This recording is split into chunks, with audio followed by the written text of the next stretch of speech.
Hello and welcome to the That's So Craven podcast, your Fulham podcast from Down Under. And we are back again. It's a busy time. And what a result we are here to talk about today. The 5-0 battering of Forest.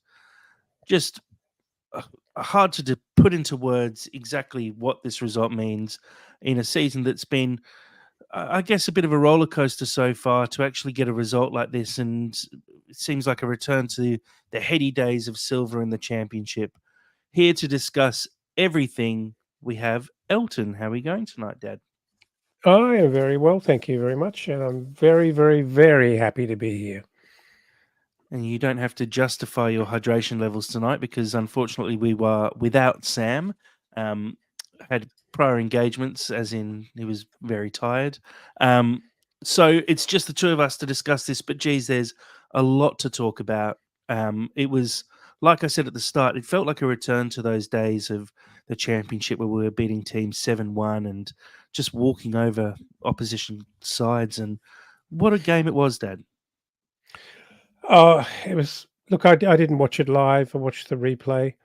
I watched it in bed on very low volume, so that your mother wouldn't wake up and kind of ruin it, really. But it was thoroughly, thoroughly enjoyable. Like you said, it felt like we were back in the championship. Um, it was fluent, it was confident, it was almost a bit cheeky from time to time, and it just felt like we were going to score a lot of goals. I really, really did feel we're going to. I didn't quite, still didn't quite know where they were going to come from, but it did feel like we were on. We were absolutely on. Really Cheeky is a enjoyable. good description as well because I think from what I could pick up, had it turned down quite low considering it was 4 in the morning when I was watching, but I could hear the olays and the crowd from about the 60th minute onwards, Yeah, which yeah, yeah. is just it's just fun. It's one of those games where you just wish you were there just for that atmosphere in the ground of knowing that you are sort of comfortable in the game. After 50 odd minutes, the game was pretty much done and dusted. Um, it's a weird feeling sitting here talking. If we look at the first 12 games of the season, Fulham scored, I think 11. Oh no, sorry, first 11 games of the season we scored 10 goals, and in our last 3 games we scored 11 goals. Dad, we spent most of this first part of this season talking about the fact that we don't know where goals are coming from, and we were struggling to convert. What a change it's been in the last few weeks. And the answer is everywhere. Um, Yeah. you know, I mean, obviously, we have to talk about Jimenez, who has suddenly arrived, and good for him. There's more than relief written all over his face, and we've given him a fair amount of stick, and I think it's been warranted. I don't think we've been unfair about it, Mm, and maybe his fortune is that Silva really had very few options. He had one injury. He had a guy misbehaving that he probably felt he couldn't rely on, and so Jimenez became the default. Where in another universe, he absolutely never ever would be.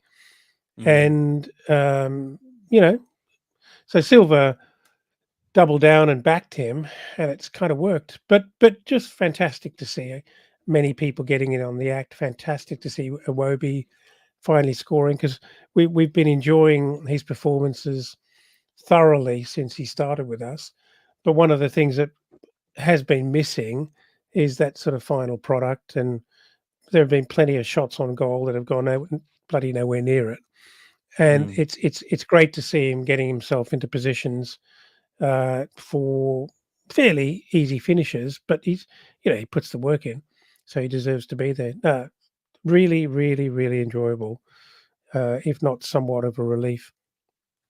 Yeah, it felt like a very all-round performance. I think that was the most pleasing thing about this is the fact that it wasn't a standout performance from one player who played out of their skin and carried us through.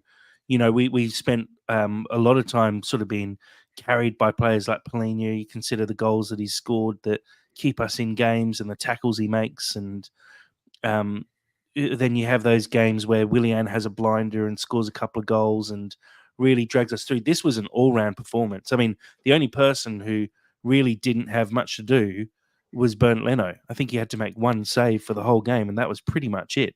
And that is something we're almost not used to, because Leno often keeps us in games throughout the whole season.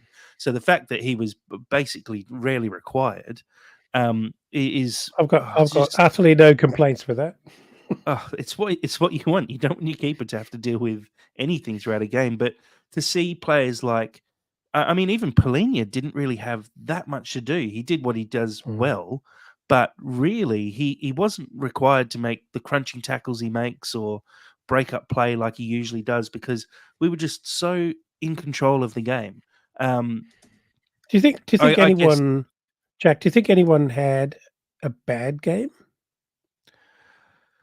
I don't think so. I don't think you can say anyone did. I think, and look, we'll get into it in a bit more depth. I reckon Bassi and Tosin at the start, for the first 10, 15 minutes maybe, I felt like they didn't quite know where each other was on the pitch. Were on the pitch. I think They worse better. yeah, was probably better. They seemed to get in each other's way a couple of times and didn't really know where to stand for passes. And I'd put that purely down to, I think this was Tosin's first start of the season, and Bassie's obviously been playing on the right side rather than his preferred left. It took them a little bit of time to adapt to each other, but once they did, they were flying for the rest of the game. And that was another really pleasing part of this performance. I guess let's sort of jump straight into it, and as we go along, I think there's going to be questions that pop up. But let's talk about the first goal, and really good to see a player like Iwobi, who has had his struggles in front of goal. I got a friend who's an Arsenal fan and a friend who's an Everton fan, and so they've always loved Iwobi, but his final product has always been an issue. He's not a high volume goal scorer, and occasionally when he gets himself in a good position, he can be a little bit wasteful. But what a really assured finish from him for this first goal. He doesn't overhit the ball. He just places the ball perfectly across the keeper from a beautiful ball from Willian, and a great way to open the scoring. Absolutely. It felt like the beginning of us really overwhelming them, and we looked like we did it fairly easy. But all good teams or teams playing well always make it look easy and look like the other team are, you know, struggling probably more than they even are. I just think it's so interesting how in the Premier League, other than a couple of teams, there are no most of the teams are not terrible teams. They just are either really missing a couple of key players, or they're struggling badly with form, or maybe not very well organised, or just have their heads down and aren't playing cohesively. But it's really interesting that I was really trying to look at Forest and say, are they really that terrible? And I don't think they actually are, but I think their form is horrible at the moment. They're not Luton, you know, they're not Geez, they Burnley. played like it. They played worse No, than those teams. I actually think they're better than that. Technically, I think they're better than that. There are a couple of little moments where I reckon you could see that there is something there, but they are an absolute shit of a shambles at the moment. I think they've got a bit of a Leicester issue where they have talented players, and we've seen it. They've signed an abnormal number of players over the last 2 seasons. And the biggest one is looking at like that right back position where um, they signed what's his face who played for us from Liverpool, Nico Williams. Then they signed another right back, can't remember his name off the top of my head, and then they signed Ola Ina on top of that. And all up, just on the right back position, they spent 50 million across 2 seasons. Mm. And they've done that in pretty much every position on the field as well. they've dumped so much money into this squad. And so there is a lot of talent individually, but they just don't seem to be playing as a team. And, the Forest fans, as has been said multiple times by the media, they love Steve Cooper. He brought them back to the Premier League. He plays a fairly attractive style of football, but it's just not working for them at the moment. Um, and look, they were by far the worst team we've come up against this year. We've played Luton, we played Sheffield United. I think both sides looked better than Forest did. And I think Forest are going to have some real issues if they don't turn that around. And I think the only way to do that is to sack their coach. I can't see Mm. them turning it around otherwise. One thing I want to mention is in the lead up to the Iwobi goal, there's a couple of players who were brought into the side after the Liverpool game. Um, Obviously, in that Liverpool game, we started with Harrison Reed and Harry Wilson. Reed was swapped out for Tom Cairney, who we saw come on against Liverpool and make an impact, and Wilson was left out for Willian. And look, both involved in the lead up to the goal.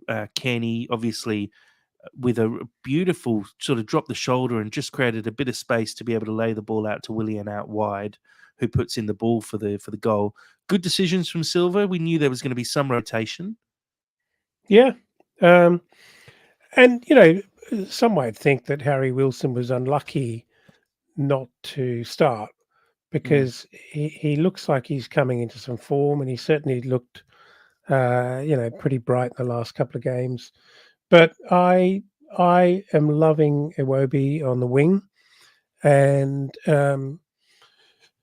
I thought William did pretty well overall. He wasn't blistering, but I thought he did pretty well, and I thought Pereira had a really, really good game. I thought he worked Yeah, really it hard, was actually. definitely Pereira of old. We haven't seen that from him this season, but he really put in a very good performance.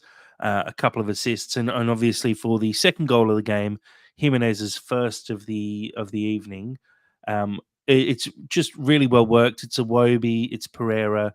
Pereira slips that little ball through, a very delicate pass through, and a really confident finish from Jimenez. And some could say he should score there anyway, sort of one on one with the keeper, but he's still got a lot of work to do. The keeper's coming out at quite a pace, and he puts it very confidently into the top corner. Was that a good sign for you, considering we have been on his back quite a lot over the last couple of months? It wasn't top corner, it was top netting. I Top mean, bins. well, yeah, I'd say he put his foot through it very confidently, and a month ago, that's going straight over the crossbar. Mm. And, I mean, like you say, he did have a bit of work to do, so it wasn't a tap in by any means. But geez, the look on his face, he was. I think his first goal a few weeks ago was relief, and now there's that little smile and smirk. Not a smirk, that's the wrong word. There's it's a kind of little private smile to himself that he's just thinking, it's coming back. It's Well, coming I think back. a few people said that he maybe shed a tear after scoring that first goal. Um, and it did almost look like it. He was very, very pleased to get that. And I think as well, knowing that it was 2-0 after 34 minutes, we were looking fairly comfortable in the game. And he's maybe looking at it and going, I've got this one off early. I know, like last time when he scored, he got subbed off immediately after scoring. So scoring in the 34th minute, at least he knows he's probably got minimum another 40 minutes in the game to be able to actually play out and Mm. and play with some confidence. But look, I think this is probably a good point to hold our hands up and say we've been, and again, as you said, I don't think we've been overly harsh, but we've definitely not held back in our criticism of Jimenez so far. Um, and look, I think we have to hold our hands up and say if he performs like this week in, week out, he's a seriously great pickup for £5 million. And I don't think we're taking our foot off the pedal here and saying, yep, all is forgiven and yep, this has been a great signing, because I don't think it necessarily has yet. But if all he was missing was confidence and he's now regained that confidence through this performance, I think we will be okay. And I think he's Look, probably got 10 goals in him this season at a minimum.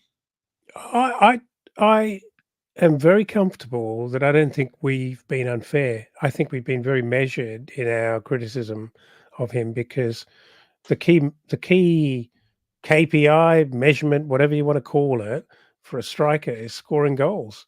I mean, Mm, if you can assist everyone around you to score goals and they're all scoring bucket loads, then okay, fine, you can come along for the ride as well. But bottom line, he's got to score a hatful of goals. And I'm not sure it's entirely confidence. I think it's actually form, because y- maybe those two I are think they go hand in inextricably hand. linked. Yeah, sure, but he's got the skill to score goals, obviously, and Mm, he's the history tells you that. But it is interesting to see how how kind of tragic it looks for a high quality player who just cannot finish it off. It's almost horrible to watch. You know, it's like a really famous great actor fluffing their lines or just not being able to do it. It's terrible to watch. It's mm, uncomfortable to watch. And one thing I was going to mention before, when Steve Reynolds on the live stream following along has beat me to the punch. Um, what I thought was absolutely wonderful and borderline heartwarming was the reaction of all his teammates when Jimenez scored. They are so happy for him that it's starting to yeah. happen for him. It's more than a goal celebration. It's almost like I don't know. It's like a Relief. it's like It's the relief. yeah, it's the end of a therapy session where they're Yeah. they're just delighted for him because he's prevailed and he hasn't been broken by this, Yeah. you know? Yeah, absolutely.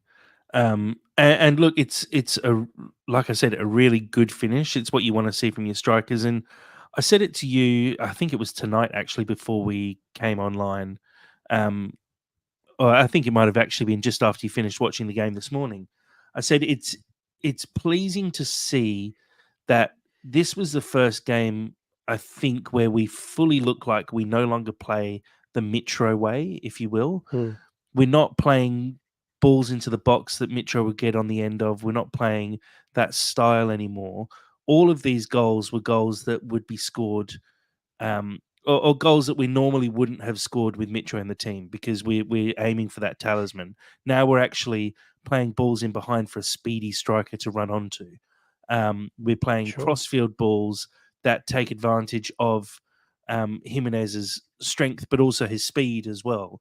And I think maybe that might be a reason as to why Jimenez hasn't previously succeeded. Is we still haven't fully adapted to the loss of Mitro, and that's understandable because it takes time to change your whole style, and maybe now that we're starting to settle a bit more and we're starting to score goals and look a bit more confident and getting some points on the board, maybe things just start to flow from here, and we do see a big change in Jimenez because we've seen a small one so far with him picking up some goals. Now it's about consistency from him. Um, and I think I if we can see him score a couple more goals over the next few weeks, we can probably say, "Yep, we were definitely wrong." And he was in a blip. It was a long blip, but he was just in a blip. I think there's a lot of truth to that. As you said, for so long after Mitro's departure, our wingers would be trying to knock the ball into the box in the air for the kind of missing Mitro to get ahead on it. And we Vinicius can do that sort of thing, but he's not the same caliber of player. Um, and it was, I think, is very evident that throughout the game in in the box we are actually looking for that more intricate um, style of play that actually breaks through and breaks down the defense. And I Mm, personally, it's more attractive football, really. I mean, it's great to see those crosses coming in with the big headers into the back of the net, but it's actually far more exciting to watch your team Well worked break. goals. Yeah, yeah, it's much more entertaining, and we're very very capable of it as well. We just aren't used to it. Mm. Um, Half time, 2-0 up. Look, I mean, it was very close to game over, I'd say. Wobie went just wide around the 40th minute, curled one just wide of the post. But going in at half time, 2-0 up, it felt very much like it was pretty much game done and dusted. That first sort of 5 minutes after half time, you always look at and go, it's a bit of a danger period. But Forest sort of came out and didn't really do anything in that first 5 minutes. And it really was game over on the 54th minute. Jimenez with his second goal. And Dad, I don't know about you, but I pretty much just started laughing when that goal went in Oh, because you kind of and I look at it think and going, how good is this? yeah, I mean, he's always kind of had it in him, and it's been fractionally frustrating that it's clearly his style to. He's got some flair. He's got some flair Yeah, he's a about him, you flair know. player. He definitely, and I think that's what he enjoys doing without being too much of a show pony. That's he likes to be expressive and express himself. I mean, he would have looked like a twat if he'd backheeled that and either kicked that into his own leg or missed the goal. He would have looked like an Oh, absolute yeah. fool. Oh, yeah. But all all credit to him for doing that because what that did, it actually sparked something. It sparked a huge amount of confidence for us Mm. to really push on and go, right, we're gonna get a bunch of goals here. And it sort It of was just created the start of a bit of carnival atmosphere, really like, we're gonna really smash these guys now. it felt like the shackles just came off a little bit for me. You know, Mm, we've been so on Jimenez's back about him trying these stupid things and they're not quite working and him being out of form and everything he tries isn't coming off. And then all of a sudden, he takes the ball down perfectly on his chest from a crossfield ball. He muscles Olaina off the ball, and we know Olaina is a decent defender. We saw him playing for Fulham in the Premier League a few years ago. He then calmly rounds the keeper for after a couple of good touches, and then proceeds to backheel Rabona the ball into the back of the net, when he could easily have just wrapped his foot around it and tapped it in. It's just the confidence of the man. He gets absolutely cleaned up afterwards as well, and just gets up and celebrates the goal. And you could just see on everyone's face, everyone's just like, "Yeah, this is probably." And I reckon they're saying this is the bloke we see in training. This mm. is the guy we see doing this day in, day out at Motspur Park. And finally, it's coming off. And everyone around him as well would be so happy about what they're seeing because it affects the results. When you've got a striker up front who can score goals and has that confidence, it lifts the whole team because they know they can put the ball into him and he'll put it in the back of the net. So no wonder the rest of the team get around him and are just enjoying that moment because it almost feels like a bit of a turning point for our season, even though there's such a long way to go still. But it feels like it's this moment where we go, okay, we've actually got a striker now. We didn't have one for the first 15 games of the season. Now we do. And we can play to his strengths and actually get some results off the back of that. It's a really interesting thing for me that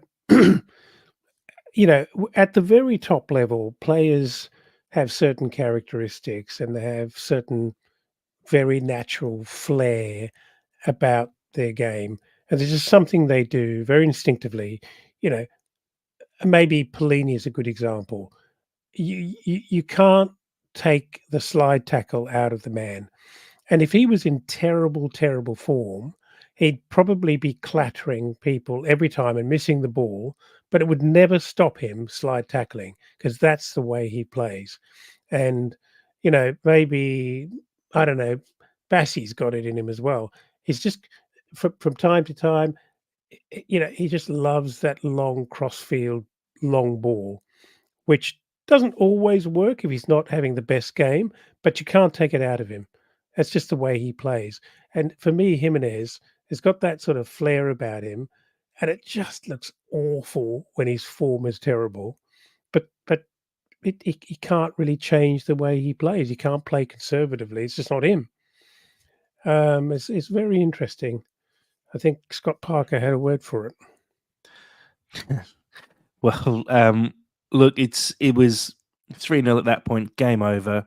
Um, we made a couple of changes, I think around the 60-minute mark. And then the fourth goal goes in, Iwobi with his second goal. And it felt fairly similar to the first goal. Obviously, this Mm. time it's Harry Wilson assisting from the other side, but it's Iwobi in the right place at the right time, getting in at the back post, putting the ball calmly into the back of the net. Again, not trying to overhit it at all, just passing the ball into the back of the net. And a really good finish. And again, another really well worked move from Fulham to go 4-0 up. Um, Game over at 7. I mean, the game was over at the 54th minute, really, but really nailing the coffin in the 73rd. And then finally, Tom Cairney finally gets a goal that he was so deserved. I don't think I think he'd scored in the cup this season, but not in the league so far. An error where the ball's given away, it bounces off Pereira into Cairney's path. They play a lovely 1-2 as the defender tries to make an intercept. I think I counted and it was 4 Fulham players on 1 Forest defender. Cairney just stutters, takes his time, waits for the keeper to sort of overcommit and slots the ball calmly into the back of the net. Just great to see a reward for Cairney after a couple of really good weeks of performances and him actually getting a bit of a run in the team. Yeah, definitely. I thought he had a really, really solid game. Um, Perhaps not, he didn't superstar, but I thought he was once again really integral. And we, I just love seeing Tom Cairney score. He enjoys scoring goals. It gets the crowd going because everyone loves TC, and I think the team love him scoring as well. Yeah. Well, one thing that I want to believe is that this bit of confidence and flair that Jimenez is kind of leading, I have a feeling that it could unlock something in terms of confidence in Harry Wilson, and also Pereira, who loves Yeah. intricate, uh, flair-like play. I saw a couple of little very expansive tricks from Pereira, Mm. which, if the team's not playing well and you're not a few goals up, no one's going to do that stuff. But they've all got the capability to do that. And I just like where this is going. Well, I was going to say, I think it's not just um, Pereira, it's or Wilson rather. It's everyone across that front sort of section. You look at Willian, Mm, who's an incredibly technical player. Tom Cairney is so good with the ball at his feet. Iwobi, you can see yeah. he's got a few tricks up his sleeve as well. These guys, they all feed off confidence. They're confidence players. I think every professional footballer is a confidence player, and I think when your man up top has that confidence, it's just going to filter down through the rest of the side. Um, Look, a really good all-round performance. A few sort of questions that pop up off the back of this, and these actually come from Sam, who, like I said, is unable to join us tonight. But I did ask him to put together a couple of questions for us to discuss. The first of these I'll throw to. We haven't really talked about it much because we haven't really needed to, but a clean sheet for Fulham. I think it was a really good performance at the back. Tosin and Bassi obviously partnering together for the first time. Your thoughts on where we sort of go from here? And Sam's question itself, well, slightly reworded, but after Tosin and Bassi's clean sheet against Forest, what is the future of our centre back pairing? Well, one thing I have to say, I always smile at myself because I know you guys love to jump on me about my uh, being very vocal and outspoken about some of my frustrations with Tosin over the years. I thought he looked great. It was Mm, possibly one ball he played out was to poor. it could Yeah. have been it could have been to Polinia that didn't quite come off. But overall, he was confident. He was crisp. He was really, really commanding, actually. And I love the combination with Bassi. Mm, I don't know where his head's at and whether he truly wants to leave Fulham. Probably still does, but I would love him to form a view that he wants to be with the project because he looked really, really good. I'd take an inform Tosin over Issa Diop. Um, and I think these two guys, the only missing piece for me in that backline was obviously Kenny Tete, but Mm. I thought those guys looked really, really rock solid and creative. Yeah, I mean, we've mentioned Tim Ream a few times over the last couple of weeks, and I love Tim Ream, but I think I'm just starting to see little instances where um, he's just maybe fractionally out of his depth. Great as a backup option off the bench, but playing week in, week out, and forcing our other centre back out of position because of it hasn't really worked for me. And look, if the answer here is a rotation where Ream rotates out of the side for Bassi to come in, and they rotate through that position. I think that actually could work quite well because I think Bassi playing on the right, it just isn't fully clicking for me. And so having Tosin come in on the right hand side instead of Bassi, I'd be absolutely fine with, especially as Ream and Tosin have a very good understanding across a couple of seasons together. I know Silva post game said that he wanted Tosin to sign a new contract, and they had been trying to discuss it. And I think there's a little way to go still. Um, but yeah, I mean, for me, Tosin and Bassi, they seem like the future of our centre back partnership. They're both, a little bit younger, a little bit more physical, both very good on the ball, both very good in the air, both very strong. It just seems to make sense to me. And so I think this was the start, I hope, of our centre back pairing for the rest of the season. Although I think there will still be some rotation before we fully settle on anything. Because, like we've said before, it's not just Tim Ream's performances; it's the leadership that he brings to the field, the influence on the back line.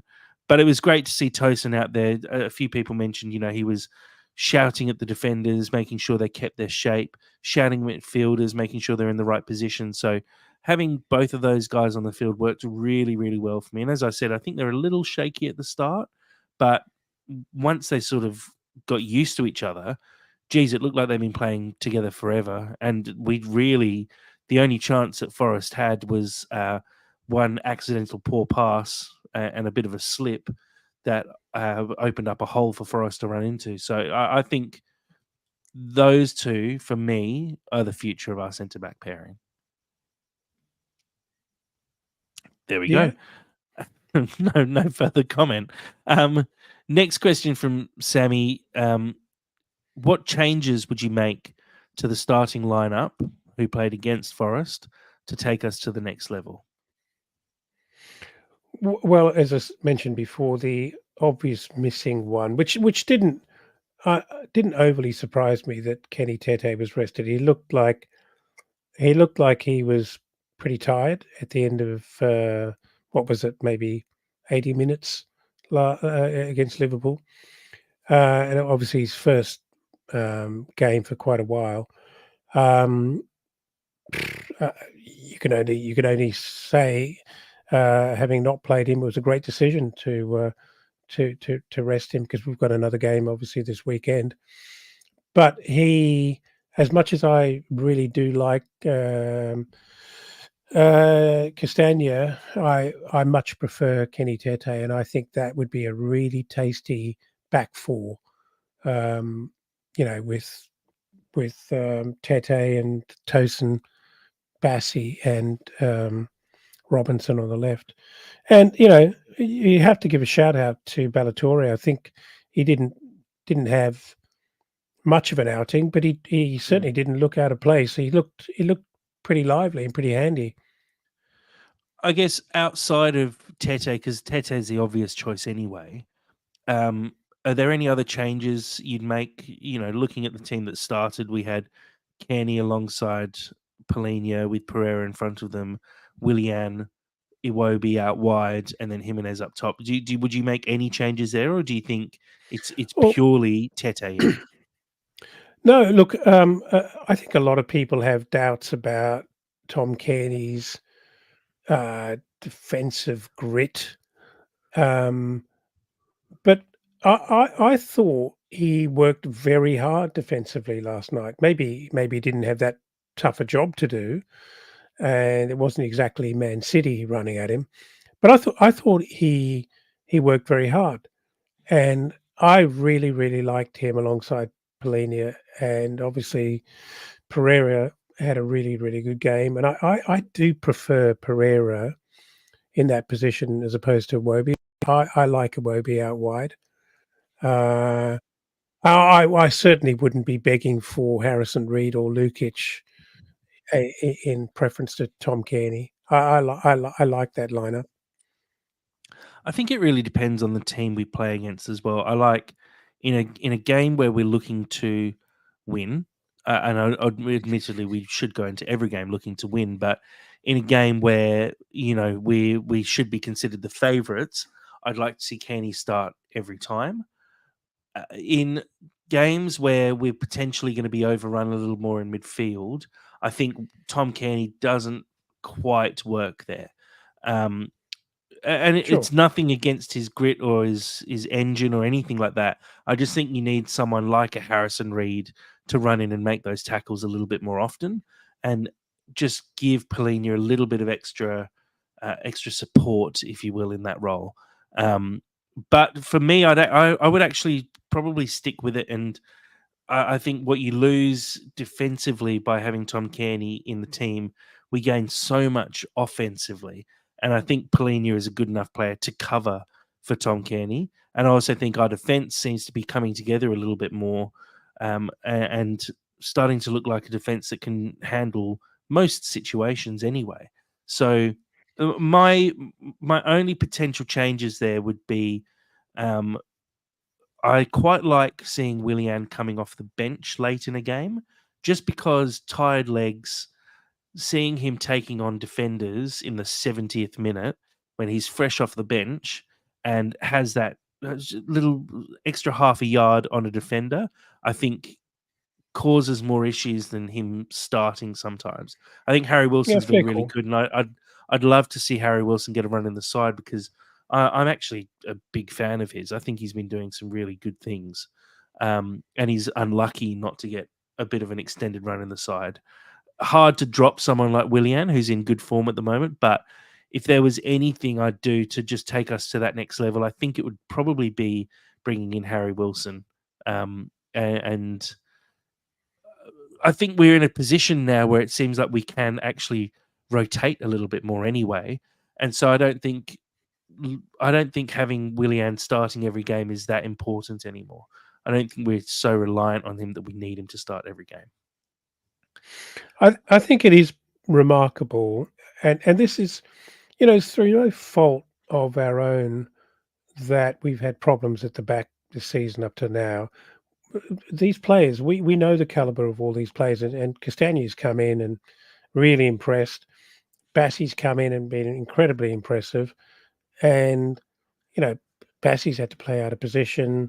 Ballatore's there as well, but it's been incredibly unbalanced because everyone's playing out of positions. We've had some nasty injuries, not notwithstanding the fact that Tim Reams probably got some issues, some aging legs that we're dealing with as well. But I think it's hard to overestimate the effects of that problem that we've had at the back on the whole team's performance.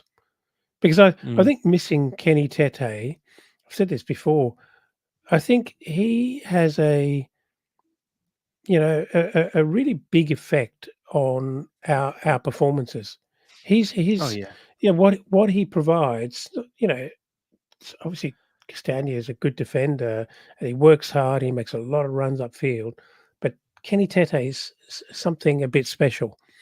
And I think when you You just haven't don't got really that. realize it until he Yeah. was out for a couple of weeks, and you saw him come back against.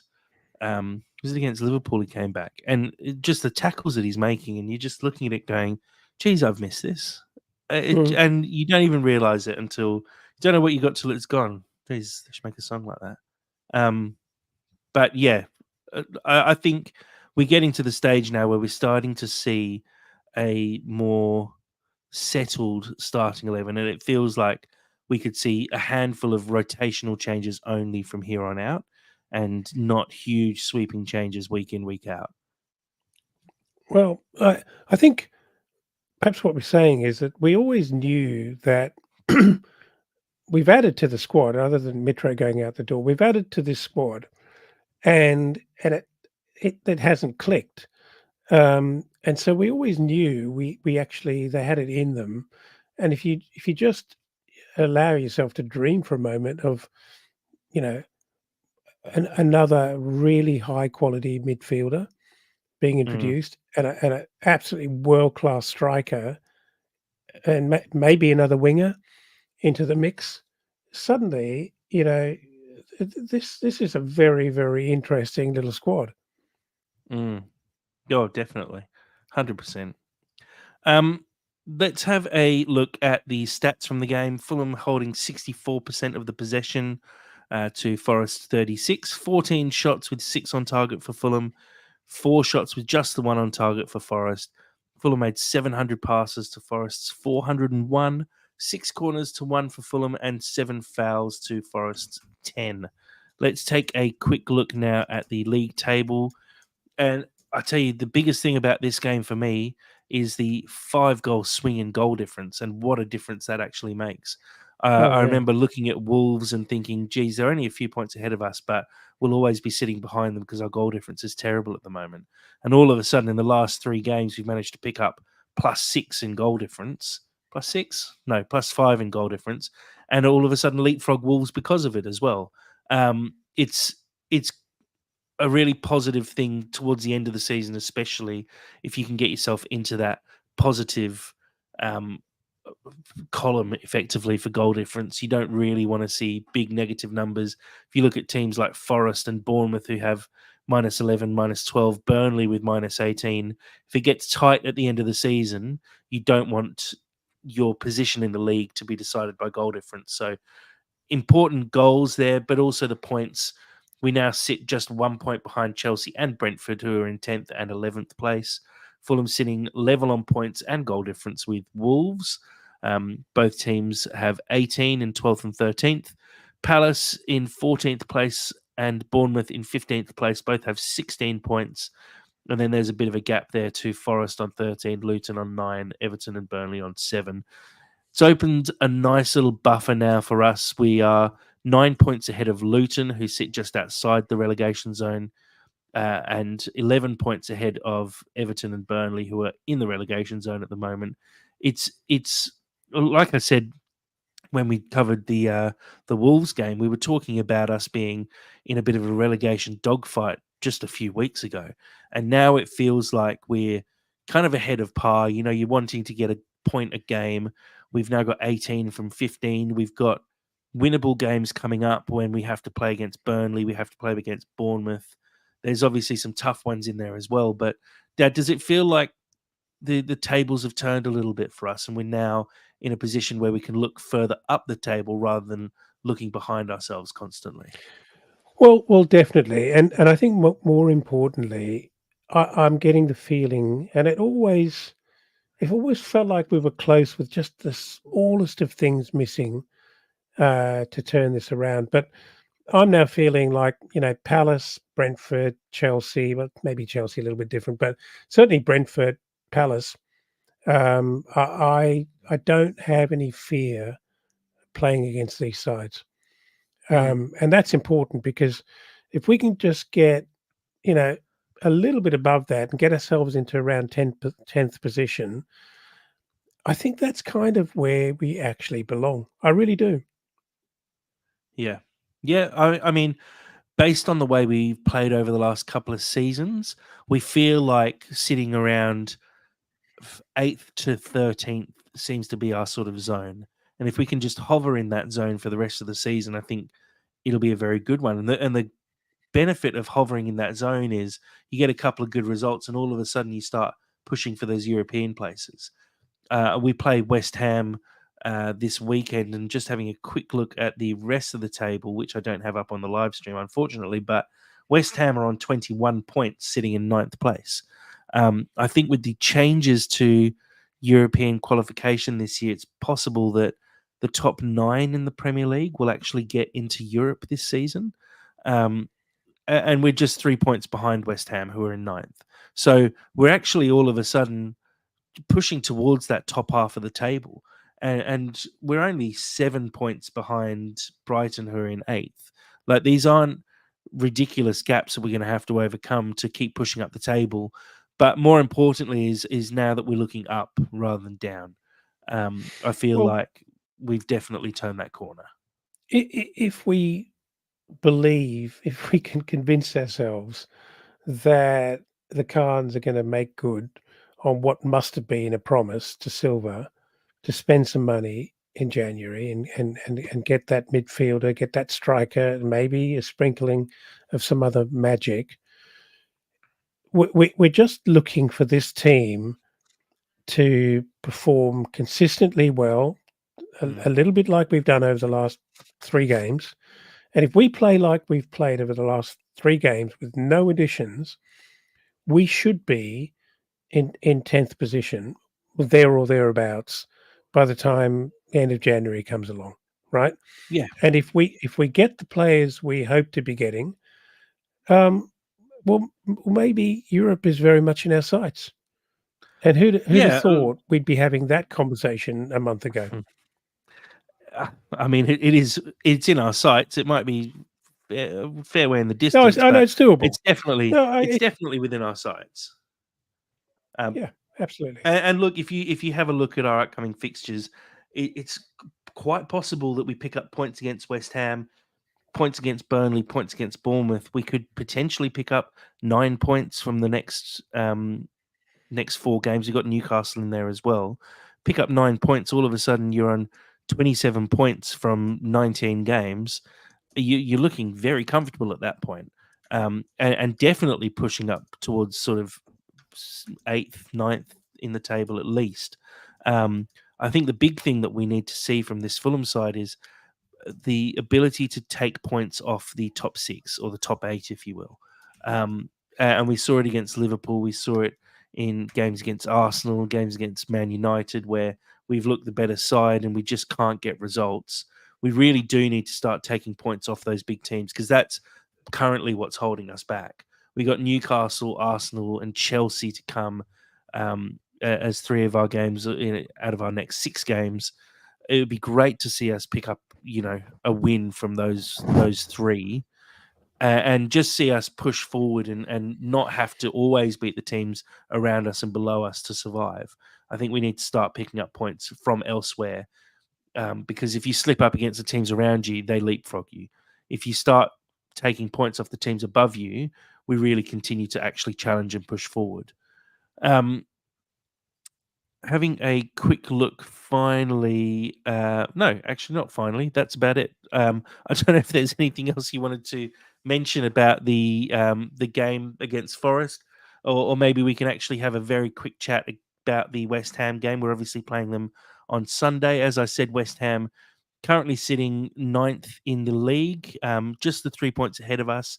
They've had a fairly good season, although they're a little bit up and down with their results sometimes, as I think West Ham have been for a number of years. They go on these really great runs and then they have terrible performances.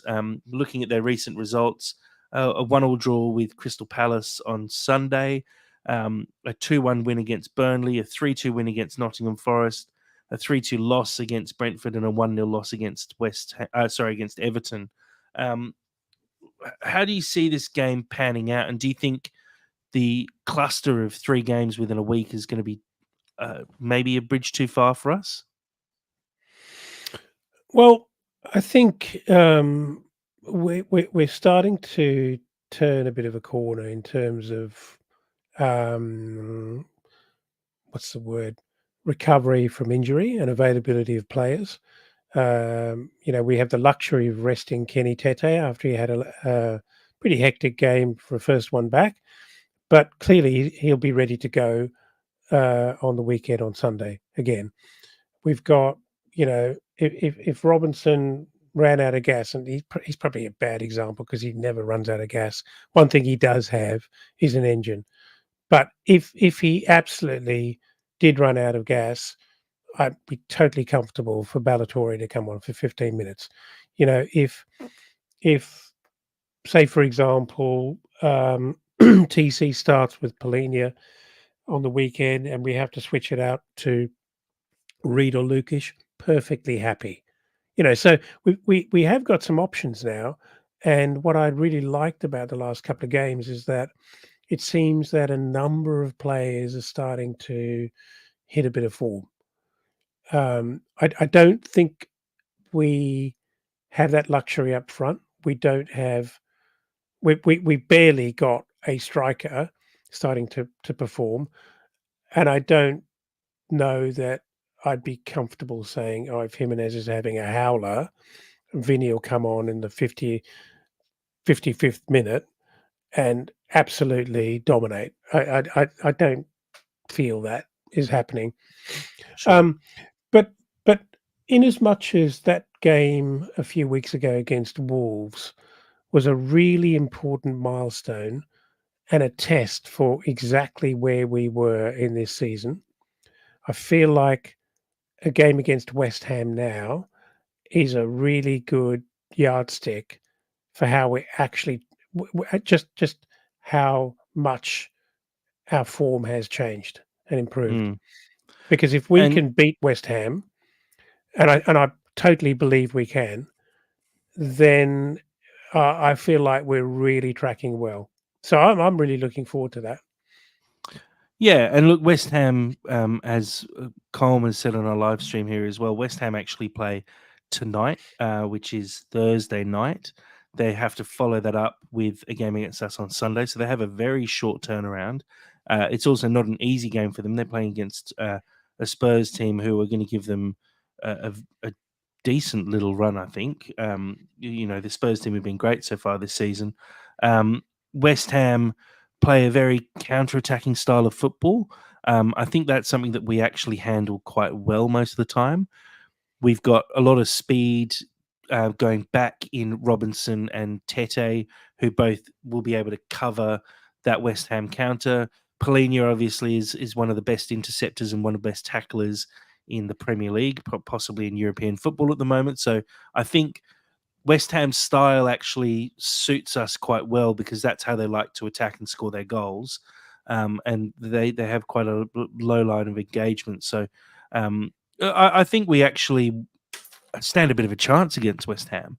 And a point there leading into what will be a tough game against Newcastle, but then two very winnable games against Bournemouth and Burnley could really set us up nicely for a little run into Christmas.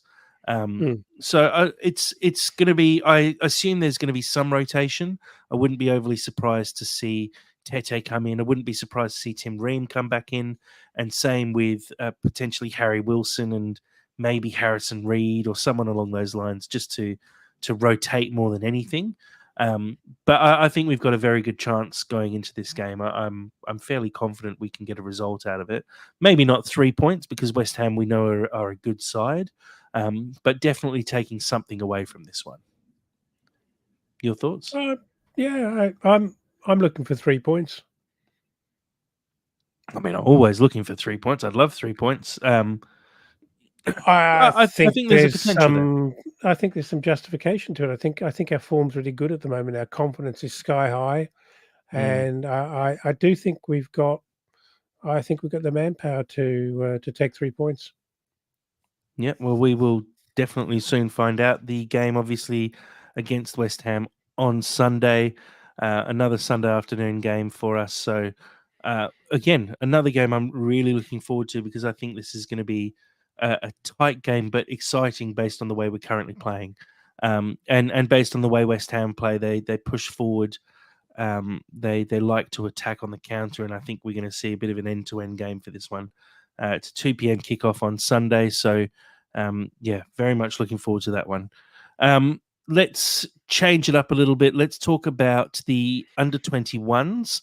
Now, they played, I think it was Friday night or Saturday, it might have been, against Wycombe Wanderers. This is in the Bristol Street Motors Trophy.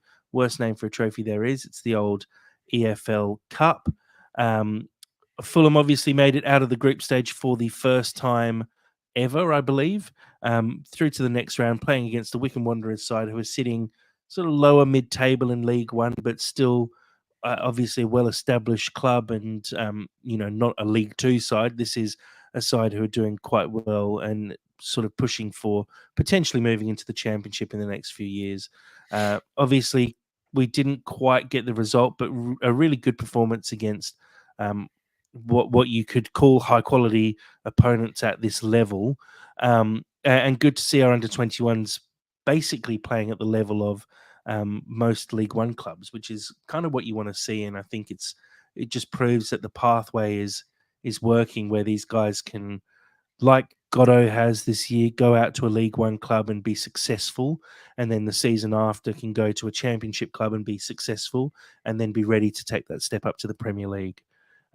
Goals from Molly O'Neill and Senga, who we actually name checked in the last podcast. I think he's only 16 years old, scored his second goal for the season. But unfortunately, like I said, unable to actually close the game out. One of the Wycombe goals from Taylor was an absolute screamer as well from memory. So, Dad, disappointing to go out, or do you think this is all just part of the experience for what is a very strong under-21 side? Well, of course, it's disappointing. They'd have high hopes, but as you have described, it's it's not actually a sort of one of their peers that they're playing, so it's a fairly tough challenge for them. And I think there's no shame in this result at all. It's an opportunity to learn against a very decent opposition. Absolutely. And look, the under-21s will be returning to league action fairly soon. They're obviously sitting third in the league at the moment, having a really good season. We hope that this result is effectively just a blip and doesn't affect the league form too much, and this team continues to push forward, keep scoring goals, and hopefully bring home some trophies at the end of the season. Moving on to the Fulham women's team, another cup competition. This is the Combined Counties Football League Cup. This was an interesting lineup put out from Fulham. They effectively put out a mix of the under 18 side and the first 11. So the team that we saw playing against Arsenal at the Cottage, and a mix of some of the youngsters who are obviously impressing at the youth level. A 1-0 win for Fulham against AFC Croydon Athletic. Look, a good performance, and it's what you want to see. AFC Croydon obviously putting out a full strength team, and the fact that our mix of senior and under 21s, under 18s players can actually put in a good performance and get the win and move through to the next round of the cup is, just a really positive thing for this Fulham side. And it's good to see that there's some development coming through from the youth ranks, and we're not just focusing on signing players from other clubs to try and move us forward. I wonder who sits around these tables and says, "Do you know what we need? It's another cup. I think we need another cup competition." It just even at the lowest levels, there's so many cups. Unbelievable. It is, but think of it as a wonderful way to be able to bring home some silverware at the end of the season. Yeah, sure. Who doesn't want to do that? But there comes a point when you're on a mission like the women are, and it's really really tight, and there's no margin for slip ups or error.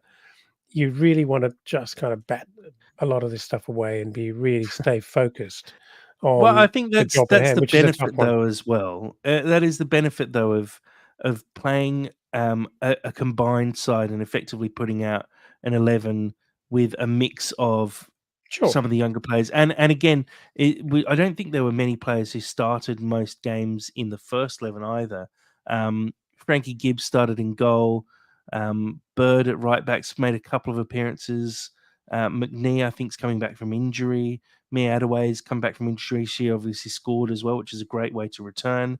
Apart from that, those are sort of the first team players who are playing semi regularly, but it's more a chance to get some minutes into the legs for some of those players who maybe played more of a rotation role within the squad, and also bring some of the under 18s into that side as well, and give them the experience of playing alongside the first team. So um, look, for me, I think I agree. There's a lot of cup competitions, and I think if you're trying to focus on getting promoted out of the league, it can potentially lead to being a distraction. But if we approach it in the way that Steve J and the team have approached it, in mixing up the lineup a bit and actually giving some experience to younger players, and um, Sure, getting sure. some rotation into some of those squad players as well, it actually works out perfectly.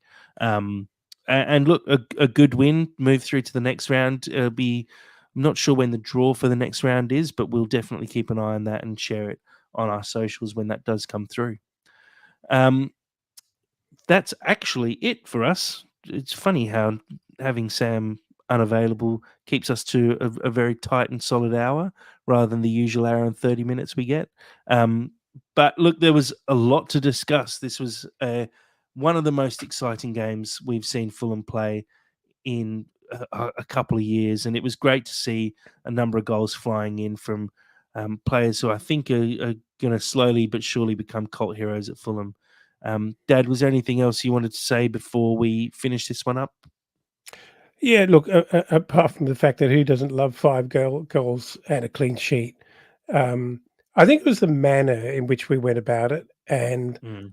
the confidence that is oozing out of this squad. And I think that they're all starting to believe. It's very exciting for me because it's pretty drab, looking at this stuff week in, week out, and just thinking, yeah, this is not a rubbish squad, and they just can't do it. What is it that's not making this happen? And you're begging and begging for it to turn around, and it's just so good as a fan when it starts to roll. And so I'm suddenly 100% more excited than I was a couple of weeks ago. So you should be. Um, one thing that we did forget to mention, and thanks to Steve Reynolds, who I think is now applying for a job as our admin assistant, the FA Cup draw. Fulham drawn at home against Rotherham in the third round of the FA Cup. That fixture is taking place on the 6th of January. I believe that'll be a 2 p.m. kickoff. I think that's a Saturday as well. So, um, yeah, it's a good draw for Fulham. Rotherham obviously down the leagues. We should expect to see a bit of rotation. Maybe we'll see some of the youth players play in that game as well. And it also depends on how we go when we take on Everton in the League Cup semis as well. Semis? League Cup quarters, rather. Because I think if we're going deep into one of the cups, we might put a little bit more weight on that rather than going deep into the FA Cup at the same time. Um, but yeah, look, a fairly good draw for Fulham. I think it's a bit of a nothing draw, to be honest. Rotherham aren't exactly flying high at the moment, so a home game against them, you'd expect us to be able to walk through fairly easily onto the next round, and hopefully we get a minnow pop up, or have some sort of interesting away day off the back of the FA Cup, and we can enjoy that one a little bit more than a visit from Rotherham. No offense, Rotherham fans. Geez, I'm going to get panned for that if people listen this far. I think you're But safe. I think we're safe from Rotherham fans. Watch someone clip that now and post it up. Let's finish up there, Dad. Thank you for your time tonight, and thanks for enjoyably discussing what was a really exciting game, a really enjoyable game. I'm so glad I managed to actually set my alarm and wake up at 3:20 in the morning to watch this one. It No, was no, no, no, no. It 100%. was it was so much more enjoyable at 6:45 after a full night's sleep, Jack. Promise you. You say You that. You had say that. you had no choice. Your daughter probably woke you up. She did, but you say that. It was great watching it live. Yeah, I I'm really did sure it was. enjoy seeing those goals go in. Yeah. And yeah, I'm really looking forward to West Ham on Sunday. Um, hopefully we get together and watch that game together again and see Fulham bring home another 3 points. So, Dad, thank you again for joining us tonight. Yeah, pleasure. Really enjoyed the chat. And as always, come on, you Whites.